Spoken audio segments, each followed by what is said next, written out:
మీ business ఏదైనా మీ ఊర్లో promotion చేయాలంటే అది సుమన్ టీవీతోనే సాధ్యం. ఇప్పుడే సంప్రదించండి.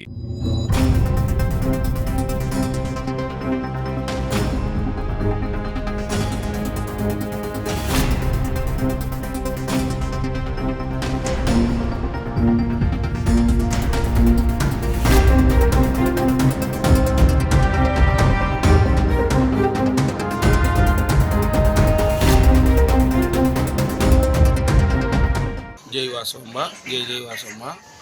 శ్రీ వాసవి కన్యకా పరమేశ్వరి దేవస్థానం నందు కొలువైనట్టి శ్రీ వినాయకుని మండపం వద్ద ఈ సంవత్సరం 2025 సంవత్సరం మట్టి వినాయకుని మనము ఏర్పాటు చేయడం వల్ల జరిగినది. ఇందులో భాగంగా ప్రతి ఇంటిలో మట్టి విగ్రహాన్ని పూజించాలనే ఒక ఉద్దేశంతో ఆర్యవైశ్యులందరికీను మట్టి విగ్రహాన్ని అందజేయడం జరిగినది.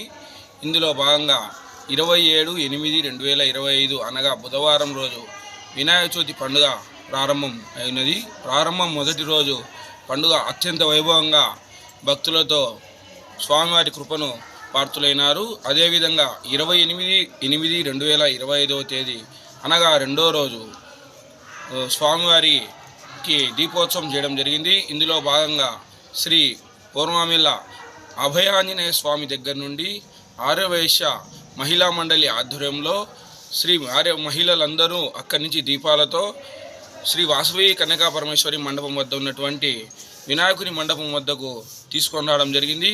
ఇక్కడ పూజించి అందరూ భక్తులందరూ స్వామివారి కృపకు పాత్రులయ్యి భక్తులందరికీ శ్రీ త్రివిధ ప్రసాదాలను వినియోగించడం జరిగినది.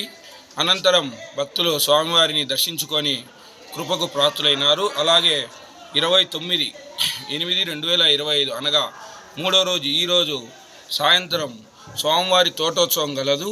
ఇందులో భాగంగా స్వామివారిని తోటోత్సవం కారణంగా స్వామివారిని వనవిహారిణిలో స్వామివారిని ఉంచాలనే ఉద్దేశంతో మొత్తం స్వామివారిని అలంకరించడం జరిగినది. ఈరోజు సాయంత్రం 5 గంటలకి స్వామివారు వనవిహారిణి అంటే తోటోత్సవంలో భాగంగా దర్శనమించడానికి ఈ కార్యక్రమం జరుగుతున్నది.